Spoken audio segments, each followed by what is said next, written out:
Bonjour tout le monde, j'espère que vous allez bien. Donc, on est de retour pour les capsules spéciales Halloween. Donc, on va y aller tout de suite avec la capsule numéro 2. Donc, on va parler aujourd'hui de savoir reconnaître les limites de notre chien pour mieux intervenir. Donc, on commence ça comme suit.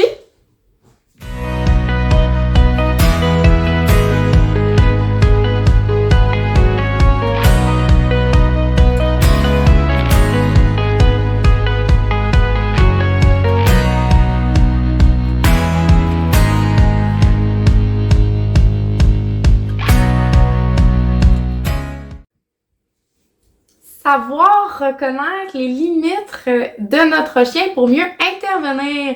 Mais c'est super intéressant ça comme sujet ce matin.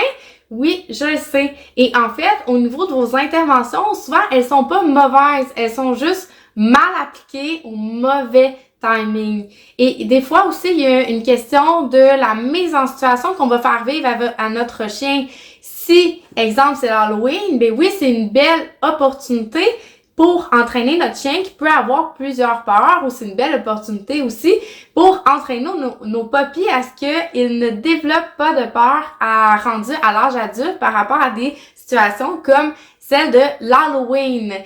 Mais on s'entend qu'il faut pas le faire n'importe comment, et c'est pour ça que de vraiment commencer à comprendre un peu plus comment le cerveau de notre chien fonctionne, et donc de savoir est-ce qu'on est dans les limites acceptable pour notre chien qu'il soit en apprentissage, très, très, très important, ben ça va jouer un rôle déterminant. Donc, on va commencer par identifier, qu'est-ce qui se passe au niveau du cerveau. On va parler un petit peu de cerveau. Ensuite, on va parler des signes de stress et des signaux d'apaisement que les chiens ont tendance à démontrer. Donc, ils vont nous aider justement à démystifier est-ce que mon chien commence à être dans un seuil de tolérance qui est moindre. Donc, au niveau de ses apprentissages, ça risque d'être vraiment moins efficace. Ça, c'est des choses que vous allez pouvoir commencer à observer chez vos chiens. Donc, on reste toujours dans l'observable. Et en dernier lieu, aujourd'hui, on va parler du timing. Comme je disais, des fois, nos interventions sont bonnes, mais sont mal appliquées. Donc, le timing, très, très, très important comme notion quand on parle d'entraîner des chiens qui ont peur ou des chiens qui font de l'anxiété, surtout parce que ce qu'on veut éviter, c'est de les mettre dans des mécanismes de défense qui vont nous nuire finalement en entraînement. Donc, on part ça tout de suite. On va aller parler un petit peu de cerveau.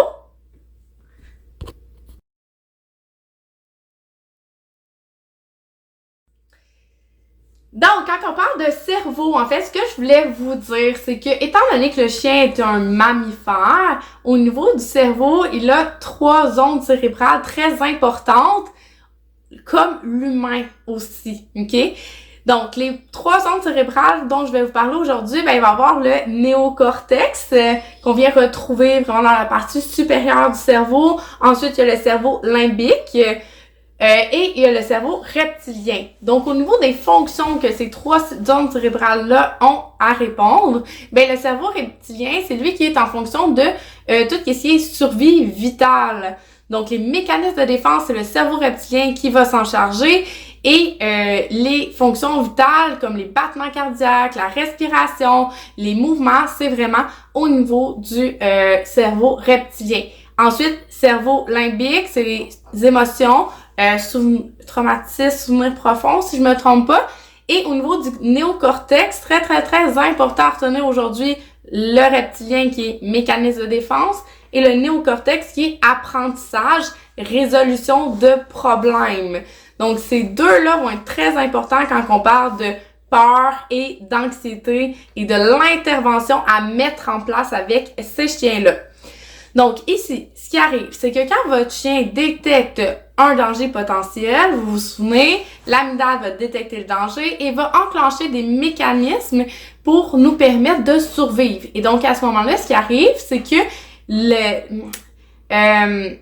l'information va être envoyée au cerveau reptilien et le cerveau reptilien va décider s'il nous maintient dans des mécanismes de défense lesquels on va utiliser. Quand notre cerveau est régi par le cerveau reptilien, il faut comprendre qu'il n'y aura pas d'apprentissage parce qu'il n'y a pas d'accès au niveau du néocortex. Donc, quand on veut entraîner un chien, au niveau de la peur et de l'anxiété, il faut vraiment s'assurer qu'au niveau de son cerveau, il est encore dans son néocortex. Parce que sinon, même si j'interviens et que mon chien est plus là, il est en mécanisme de défense, ben ça sert à rien parce qu'au niveau de l'apprentissage, ça ne se fera pas. Donc, très important de savoir reconnaître le seuil, justement, de tolérance de notre chien pour nous assurer qu'il est encore ici. Et un petit truc que je peux vous donner, ben, essayez de le faire manger. S'il ne mange pas, une gâterie qu'habituellement il aurait mangé, ben, ça peut vous indiquer que, ben, finalement, le chien est dans un mode survie et donc il n'y aura pas d'apprentissage présentement. Donc soit que je suis trop dans l'immersion, donc je le mets dans une situation où c'est vraiment trop difficile pour lui d'être capable d'accepter la nourriture, ou peut-être qu'il serait mieux pour moi de justement me retirer un petit peu puis d'y aller plus graduellement pour vraiment m'assurer qu'au niveau des apprentissages, ça soit optimal. Donc, oubliez pas, ce qu'on veut, c'est vraiment de progresser et d'y aller avec le rythme de notre chien aussi pour nous assurer d'avoir des progrès.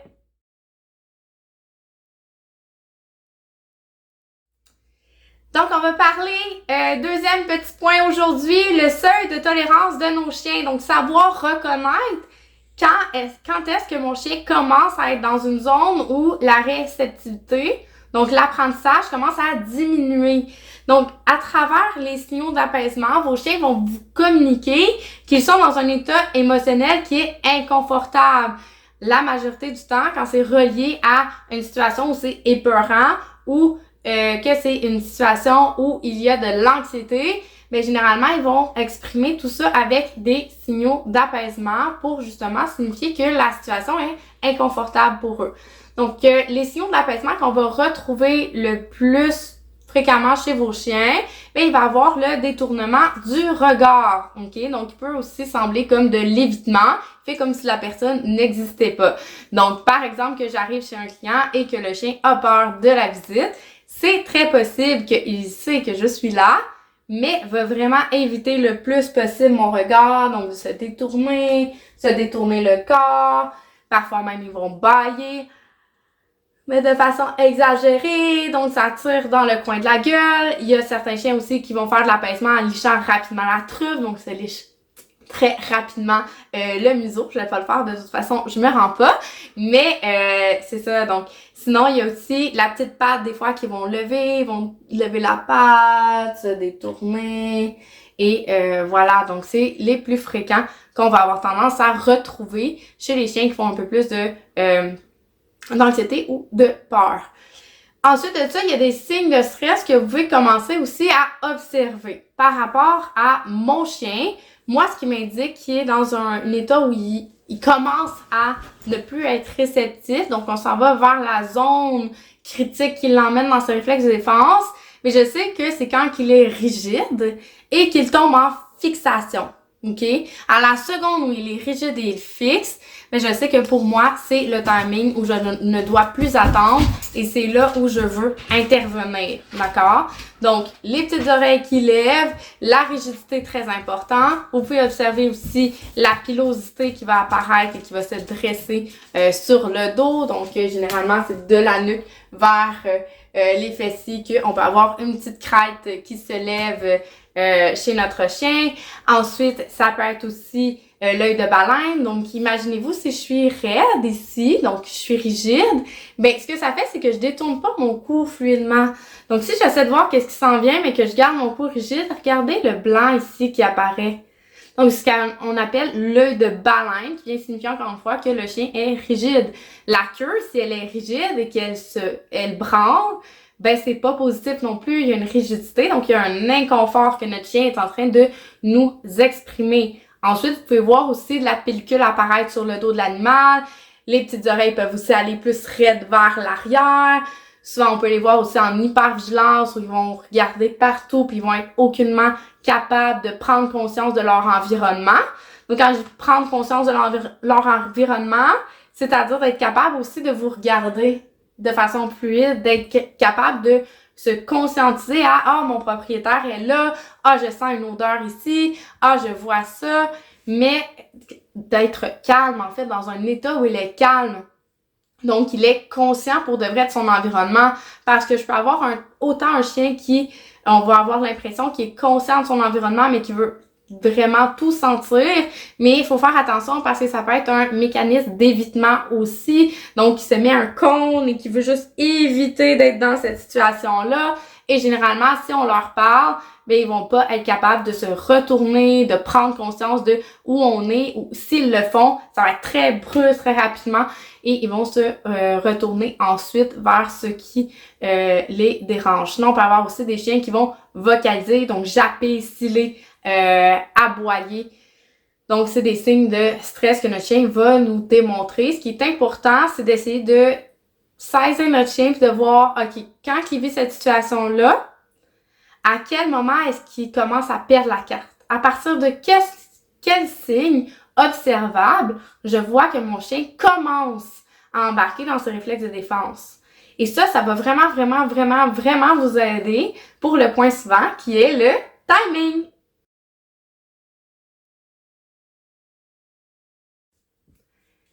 Donc, on va parler d'un des nerfs de la guerre en entraînement. Donc, quand vous entraînez vos chiens, le plus important, c'est un des plus importants parce qu'il y en a plein, mais c'est le timing. Donc, intervenir au bon moment est crucial. Surtout quand on parle de peur ou d'anxiété. Parce que certaines fois, on peut avoir des chiens qui vont être un petit peu plus avec un tempérament qui est hyper. C'est-à-dire qui peut passer de calme à hyper excité ou hyper réactif ou hyper. OK? Donc, en une fraction de seconde, il tombe d'un extrême à l'autre et c'est ce qu'on appelle des tempéraments qui sont un peu plus hyper. Donc, il va tomber dans l'hyper. Et le timing avec eux va être encore plus difficile et c'est pour ça que ça va être encore plus important de respecter le seuil de tolérance de nos chiens. Donc moi, ce que je vous suggère, c'est que si vous n'êtes pas certain de il est où le seuil de tolérance de mon chien, bien, je vous suggère de faire les exercices dans des environnements très calmes pour commencer et habituels pour vos chiens, pour que ce soit facile pour eux d'apprendre les comportements qu'on désire. Et aussi, en même temps, ben leur apprendre à diminuer le stress, l'anxiété à travers un paquet de petits exercices qu'on va voir la semaine prochaine dans la prochaine capsule qui est un peu plus pratico-pratique. Mais le petit truc que je peux vous donner pour l'instant, mis à part de commencer à faire des exercices à la maison de façon plus tranquille dans des environnements plus contrôlés, c'est d'intervenir à chaque fois que votre chien commence à fixer un autre chien. Puis le timing, très important. Souvent, on est en anticipation que notre chien va, par exemple, s'il réagit envers la visite, mais on va vouloir intervenir avant que la visite arrive. Même principe ou d'être prêt avant que la visite arrive. Même principe si j'ai un chien qui fait un peu plus d'anxiété à l'extérieur, donc par exemple pendant sa marche au pied et qui tombe en réactivité, ben souvent on veut intervenir avant potentiellement qu'il voit l'autre chien ou qu'il voit l'autre personne. Mais à ce moment-là, ce que ça fait, c'est que vous vous tirez dans le pied à chaque fois. Parce que c'est votre nourriture ou c'est votre accessoire pour renforcer votre chien qui va avoir une signification négative éventuellement. Je veux vraiment que le chien comprenne que c'est quand il voit ça que ça va être payant de travailler avec vous. Donc, très important qu'il le voit, mais votre timing, si je peux vous donner un petit truc aujourd'hui, ben ça serait d'intervenir dès qu'il l'a vu. Donc, dès qu'on voit qu'il a posé les yeux sur ce qui lui fait peur, et que les petites oreilles se lèvent, ben c'est là que je vais intervenir pour lui apprendre, par exemple, à revenir vers moi et à chercher sa sécurité avec moi et je vais l'entraîner en fonction de ne plus le laisser rentrer en réaction. Très important. Donc, timing, dès qu'il voit ou dès que il entend quelque chose qui lui fait peur, dès que quelque chose qui fait peur arrive, ben à ce moment-là, je vais venir entraîner mon chien pour changer l'association que mon chien a déjà créée avec ce qui le faisait peur. C'est ce qui conclut notre deuxième capsule spéciale Halloween! Donc, j'espère que vous avez aimé ça. Si vous avez des questions en lien ou pas avec les capsules ou avec votre chien, ben, n'hésitez pas à nous contacter, ça va me faire plaisir de vous aider. Donc, n'oubliez pas, on se revoit la semaine prochaine pour des exercices pratico-pratiques à mettre en place avec son chien qui fait de l'anxiété ou qui a des peurs. Donc, j'ai bien hâte de vous revoir à la semaine prochaine.